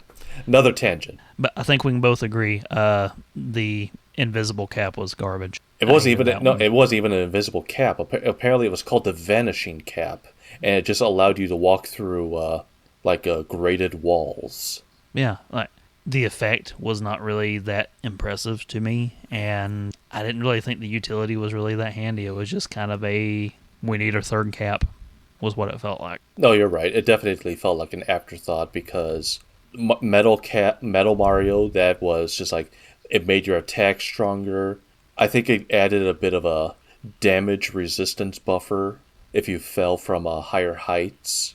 It had that cool like metal style music in the background once you got it. Yeah, like there's all this pomp and ceremony with the flying cap and the Metal Mario cap, but yeah, just I kept going, I can't wait to find out what's this other one going to be, and yeah, it's just a big pile of disappointment. Yeah, it's definitely the weakest thing in the game. But yeah. And what about the Bowser fights in that one? I mean, it's obviously incredibly simplistic. You grab onto his tail, you spin the controller, or spin the joystick, and then you try to toss him into a bomb. Very simple. It's not... There's no real... I'll admit, no real imagination. It's just like, we need... And then Mario yells, "So long, gay Bowser." Yes. I mean, I know they just needed something. It's like, this is a first 3D Bowser fight. We gotta think of something. I got it. We'll spin him, throw him into a bomb, and Mario calls him gay. Neat. Well, at least he didn't go full slur with it. Well, they might have. We just couldn't understand him. Actually, that was another thing. This was the first time Mario had a voice. And it was so iconic that they had to make sure to recast him for the movie. Hey, would you have been able to listen to that voice for an hour and a half? No. In all honesty, no. That's why it was smart to recast him. I mean, I'm glad he made his appearances, his cameos, but that movie would have flopped. It's just like the entire time it's me. It's like, Charles, shut up. And as much crap as everyone gave the fact that they cast Chris Pratt for Mario in the movie, he didn't really do a bad job. No, I thought he did a fine job. I mean, I think, was it Dave Armiston? Is that the name? The dude that they got for Cranky Kong? I think that was the only real casting flub that they did, because that was just, Cranky was insufferable. I could not stand that. I mean, I'm going to be the one that said, I can't stand Seth Rogen. I don't like him either. But his voice for Donkey Kong was good. But I can't stand him. I can't stand him, James Franco. They're both insufferable. Well, at least they didn't put Will Ferrell in the movie. He could have been Cranky Kong. No, Adam Sandler. Oh God, no. Happy Madison presents Super Mario Brothers. Like Adam doing Sandler his is old school gibberish shit. Oh my God! If he was Mario, I'd be like, I'm never watching this. Oh, that would have been even better with him as Mario. I was just thinking him doing the gibberish shit as Cranky Kong. Just play him off as being a senile old man. That works. But yeah, I don't like Seth Rogen either, but he did suit Donkey Kong. But yeah, Jack Black stole the show, though. Oh, yes. Agreed. And when they inevitably make a sequel, what do you think? Should they go with Mario 2, bring Wart? Bring Wart back, give Bowser a inferiority complex? I actually think it would be kind of funny if they bring Smithy and Mario and Bowser. Mario and Bowser are forced to work. You know, they just recently released a remake of RPG. Maybe this is their idea for the next Mario game, Smithy. I think they'll probably bring in Wario, to be honest. It's probably gonna be Wario, or Bowser is just gonna be the next Bowser bad guy movie. Like, have you watched the new Sonic movie yet? No. Do you care about spoilers? I want to see it. Okay. I was going to say, like, the teaser that they did for the next one, they really just got everything all out of order. That sounds about right. Because, you know, the end of the first one, they teased Tails at the end, and then Sonic 2, of course, has Knuckles. Yes. The end of Sonic 2, they tease Shadow. Mm-hmm. And the tease that they do at the end of 3 made me go, wait, why are you doing this after Shadow? Were you afraid that you wouldn't get the funding to make a third movie if you didn't do Shadow next? Wait, is this the spoilers? Is this? I thought I saw something on Reddit. Are you talking about they teased Amy Rose? Well, I knew Amy Rose was going to be in the teaser.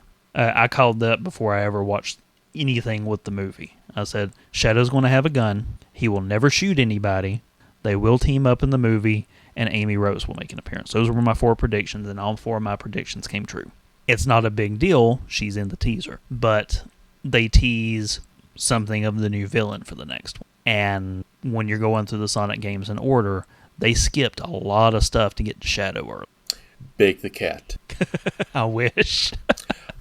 My prediction is Rouge the Bat is going to be in the... if they make a Sonic 4, she's going to be in it. And I have a feeling she's going to be sexualized. Even more so. They've been toning her down in the cartoons from what she was in her first appearance in Battle 2. Mm-hmm. Or Adventure 2. It was Adventure 2 Battle. I played it on the game. Added Battle in. I was really surprised they brought Robotnik back after Jim Carrey's big, fuck it, I'm retiring movies and I'm not doing another movie unless an angel comes down from heaven bearing a script written in gold and presents it to him. I don't think Sonic 3 really counts as that script. It's a little messy. It's a good movie, but... He must love playing Robotnik, so... That's the only thing I can... But Mario 64. Great game. Very much so. But yeah, that's our top 3. You have any questions or comments about that? Well, you know where to find us. Tell us your displeasure in the Discord show chat channel. So, I know we was going to keep this on a short one. I did have a quick little game that we could play. All right. So, and I added a little extra caveat because of some discussion we had before we made the show, or started the show. So, I want to recast the playable character lineup for my personal honorable mention for the top 3 Marios, and that's Mario 2. Good game. Very good game. And, you know, anyone who remembers, you know, you can play as Mario, who's your all-around, Luigi, who jumps higher but has lower friction, Toad, who can pull things out of the ground faster for reasons. But and I can't jump very high, right? Yeah, I think he has a lower jump. And then the princess, who can kind of glide across the level. Yes. So my suggestion was, let's recast these playable characters with the Golden Girl, because I think there is arguably a correct answer to that. But Jeff, you told me that you weren't really a Golden Girls watcher. I have never watched the Golden Girls. So, Jeff, I love you. We will have to fix this eventually. It's like so, Jeff, I loved you, but this is the last episode. You're fired. Next week, you can come here to Dane and insert new co-host here's Media Dump. We'll still call it DJMD, so hopefully I can find somebody whose name starts with a J. Or you're just going to have to change your name to Jeff for that episode. Dane and Just Dane's Media Dump. But, nah.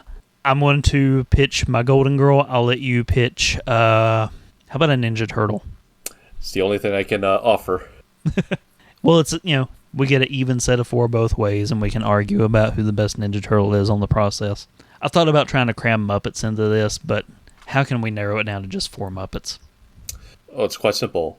Kermit is Mario. Miss Piggy would be the Peach. Gonzo, I think, would be Toad.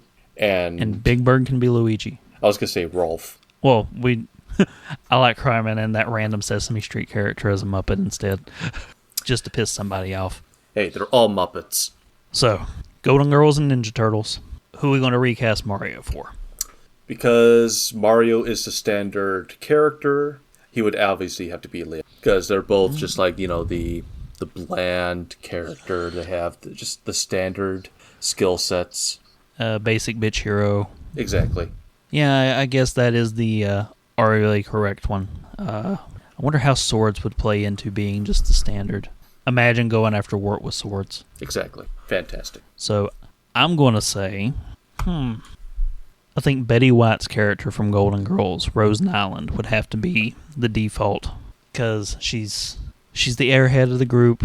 She's the innocent one. She's not got a lot of hate in her heart. She's not super violent. But she's not, the lead character. That would be B. Arthur's character. But I'm saving her for later for reasons. Mm-hmm. So I'm going to say Betty White's Rose Nyland for Mario. All right. Just the good all around. Not super smart. No major defining characteristic besides, here we go. So what about Luigi? Which Ninja Turtle do you think is going to be Luigi? Well, here. I want you to take a little walk with me down this path of logic. All right. Luigi, he jumps really high. Mm-hmm. He kind of floats by kicking his legs very fast. Therefore, he understands how to break science. That means he has to be a pretty smart boy. And who's a smart boy in the Turtles? Donnie. And if all else fails, he can use that stick, pole vaulting. That'll give him his extra air. Exactly. Some say that's actually pole vault. That's actually how he launches himself into the air. Okay. But then he uses his science to challenge gravity. Okay, so I'm going to put B. Arthur's character in for Luigi from the Golden Girls, Dorothy. For no other reason than Dorothy is really tall and Luigi is the tallest in the cast. So, and we all know the classic Tadpog reference of the 12-foot B. Arthur doo-doo pinata. Mm-hmm. It's been a while. You just reminded me of it. Which is just a fun phrase to say. Yeah, because she's so tall, obviously the Golden Girls, none of them probably should be jumping. They're all very elderly women, all dead now in real life. Betty White taken from us too soon at age 99. Maybe next time. Next time. Zombie Betty White. Betty White zombie. Reincarnation, man. But, all right. How about Peach? Who do you have for Peach? All right, so has to be Rue McClanahan's character, Blanche Devereaux. She is the kind of Southern belle. She is the proper one. She kind of acts like she's Southern royalty almost, where she's got that kind of debutante feel to her. Mm-hmm. And solely because Peach in every game of the extended Mario canon, like Mario Kart and stuff, was always the pain in my ass. For some reason, it always felt like it was Peach who would just come out of nowhere, fuck over my day, and take the lead. So, because I am a white male who was raised in the 90s, I always called her a whore. And Blanche Devereaux was very sexually promiscuous, even in her old age. So, plus I can see her kind of floating along. I could get behind that. So about you, which Ninja Turtle for... Which one are you going to put in a dress?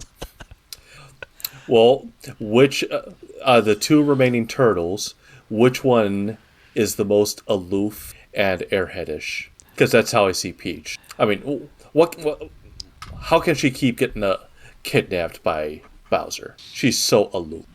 That's obviously Mikey. It would be funnier to put Raph in a dress, though. It would be funny, but... He wouldn't be floating. He would just be, like, exploding with rage, and it's carrying him through the level.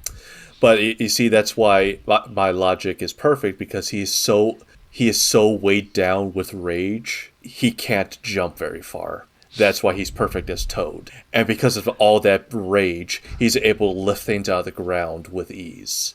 Just yanking shit out. Yeah, I can see, Mikey being airhead and aloof, pairing that with Peach. And, use the nunchucks helicopter style. Exactly. I mean, we all know he is. We both agreed he is the best. The best with his weapon. Well, have you ever heard the theory that Splinter paired each of the turtles with a weapon that challenged their personal nature? No. So you've got Donnie, super ingenuitive, super scientific, very complicated, gives him a simple staff. Mm-hmm. Learn how to make do with simple instead of always overcomplicating things. Okay. Raph, very aggressive, very violent, gives him scythes, which are a primarily defensive weapon. They are not a, assault first. They are intended to be used defensive. Okay. Leo, not a very good leader, but he puts him in charge. Give him the fucking sword. Learn to make decisive action. And Mikey, all over the fucking place. Gives him the nunchucks, which take massive amounts of focus to not beat the shit out of yourself. And that is why I argue that just based on that alone, Mikey is the most talented fighter because he wields those damn nunchucks like they're nothing. I mean, he spins it like a helicopter on his finger. Which should be physically impossible. But you know what? I watched the movie too. I've seen it. He did it. Yes, it happened. It's on film. You can't say it didn't happen. There was no camera trickery. But so, since I gave you my Toad, who is the final golden girl? Picture it. Sicily. I can't. I don't. It's like, picture these women. This is her catchphrase. Picture it. This is her catchphrase. Picture it. Sicily. And then some year way back in the past. And then she'll tell a long, elaborate story. But Estelle Getty, who, of the actresses, was the youngest in the cast, played the oldest in the show. Mm-hmm. Playing B. Arthur's mother, Sophia Petrillo. A woman of small stature, Sicilian immigrant, very small, angry, powerful woman. So I could see her definitely yanking stuff out very quickly, just like Toad. And if you were to Google a picture of her with her elderly woman haircut, kind of looks like a Toad head. So I would say, Sophia would be my pick for Toad. All right. I think we both nailed it. So, do we want to try and get any of the listener questions in, or do we want to save them for next time? I know we wanted to wrap this up. Yeah, I have to get up really early the next morning, so let's begin to wrap this up. That's fair. Sorry, listeners. I know you've been submitting questions, but last time we were drunk. We were too drunk to remember. And this time, I have to get up very early the next morning. Well, hey, we'll do one. Okay. And it's the one that I put in because it's a quick one. So, right. Jeff, it's a very simple this or that question. E-girls or I-ladies? What's the difference? They both sound the same. And actually, no, I'm gonna say this. I-girls... No, E-girls or I-ladies. Okay, well, I-ladies sounds like an Apple I-ladies, product. nuts on your chin. Sounds like an Apple product. I hate Apple, so I'm going with e-girls. The punchline is ladies nuts on your chin. I like my logic better, because fuck Apple. See, if Willie had been here, I wrote that for him because I knew that we were going to do it in the drunken review, and then we got drunk and forgot to do questions. He is always looking for a good D's Nuts joke. Well, the next time you're on Steam Machine, you can lay it on him. D's Nuts. That's right. Wait. I gotta try to do my best putty. Yeah, that's right. So I guess all that leaves is, what are we going to do next time? So I know we were treating this as a joint. I guess that makes the next one my pick, huh? That is correct, sir, because I did Lord of War before. Well, you and me talked a lot before and after the drunken review about how, we put the show together as a mixed media sort of goal. And we did mostly movies. And I do want to do more games this year. That's why we did this top 3 of Mario games. We will eventually this year, one of the goals is doing Red Dead Redemption 2.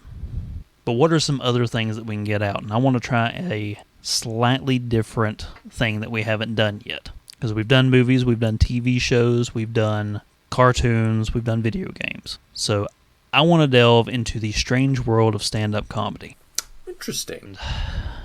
Even up till now, I'm bouncing back and forth between the two that I'm thinking. And I think I'm going to go with the classic approach. So, for our next episode, we are going to discuss, on the whole, the man, and I'll make a suggestion for the individual one if we want to just limit it to a single stand-up routine. But we're going to do George Carlin. The most influential person on my sense of humor at a very young age was George Carlin. And he was influential in a different form for me. We will discuss that. And if you want to actually limit it to just one stand-up, the one that I'm definitely going to be watching before is one of my favorite ones that he did, and that was Complaints and Grievance. I can look that one up. And I've got his full stuff on DVD. So worst case scenario, I can send you a copy. All right. Yeah, my wife got me the full set a few years back as a birthday present because she knows I love everything George Carlin. I got all of his books, which he's got some awesome books. Napalm and Silly Putty, When Will Jesus Bring the Pork Chops, Brain Droppings, and I also have Last Words, which was his autobiography that was written 2 years after his death. All great reads. I have to. I'll say this right now. One of my favorite stand-ups he did was comparing baseball and football. And one of my favorite lines that he says is, "The purpose of football is to get to the end zone. The purpose of baseball is to go home. I'm going home." Oh, but yeah, I fucking love George Carlin. So that's my pick for next time. I want to talk some Carlin. Oh, yeah. All right. I'm down for that. If any listener wants to join us for that episode, please let us know. We'll squeeze you in. And I think that's all we've got for tonight. So, anything special you want to say to the people, Jeff? Woohoo! Oh, well, thank you for listening. If you stuck with us this far, I appreciate you. I've been Mr. Puzzles. He's been Grumpy Jeff. You've been the audience. And thanks for listening to this week's Steamy Media Dump. Good night, Jeff. Good night, Dane. Let's go! It's a me, a Jeff Sproul.